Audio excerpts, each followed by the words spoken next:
I was still pale from the hospital lights when I walked into the living room.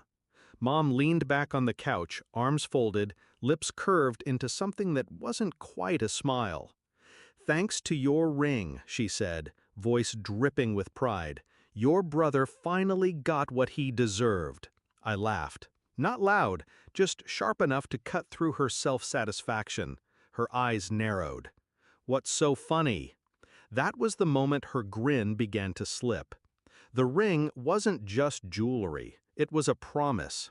The only thing I had left after my fiancé died in that car accident 2 years ago.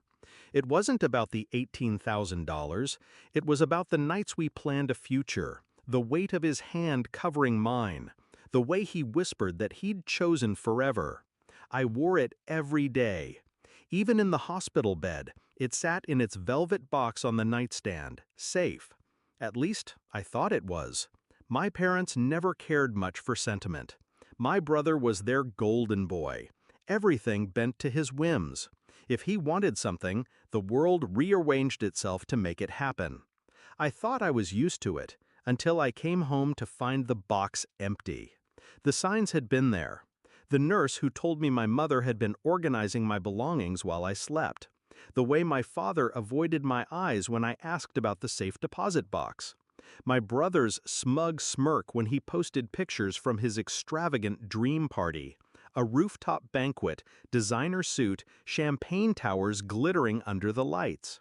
I knew exactly where the money had come from before anyone said a word. And when my mother finally admitted it, no, bragged about it didn't sting the way they expected. It lit something colder. I didn't rage. I didn't scream. I planned.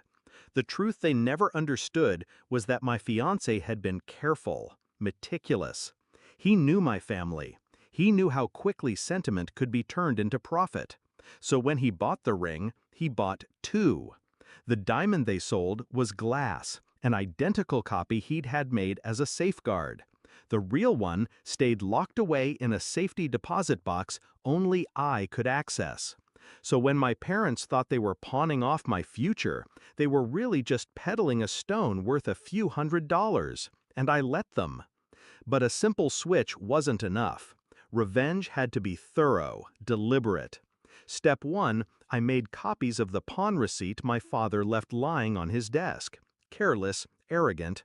It listed the sale price. Pitiful.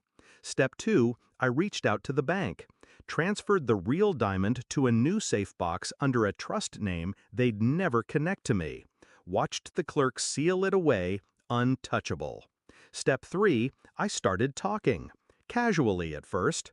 At a family gathering, I mentioned the ring, how my parents had sold it, how generous I thought it was of them to sacrifice my future for my brother's temporary thrill.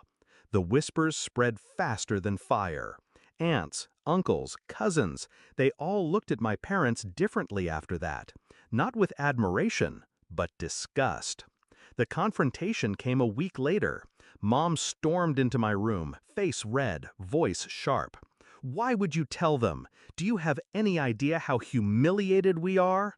I closed my book slowly, savoring the silence before I answered. "You humiliated yourselves."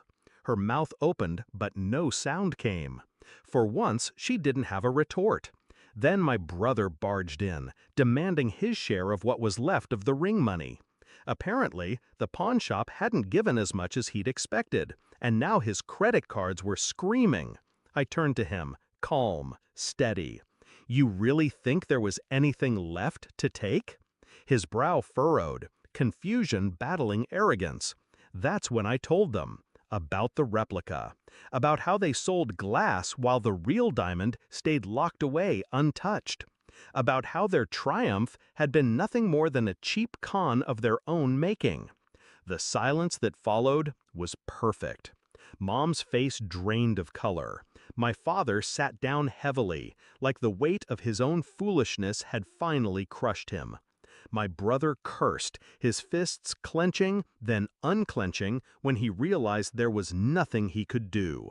"You're lying," Mom whispered, but even she didn't believe it. I stood, walked past them, and opened the front door. out. They hesitated, but something in my voice left no room for defiance. They left, their empire of manipulation crumbling behind them. Now, weeks later, the house is quiet, peaceful. The ring rests in its velvet box, safe, glowing softly in the lamplight.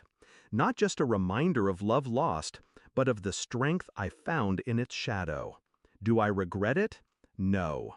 They stole, they betrayed, they revealed exactly what I'd always suspected, that their love was conditional, transactional, hollow. But I didn't just survive their betrayal, I turned it into their downfall. The brother who always got everything now drowns in debt. The parents who worshipped him now endure whispers, pity, shame. Their golden boy is tarnished. They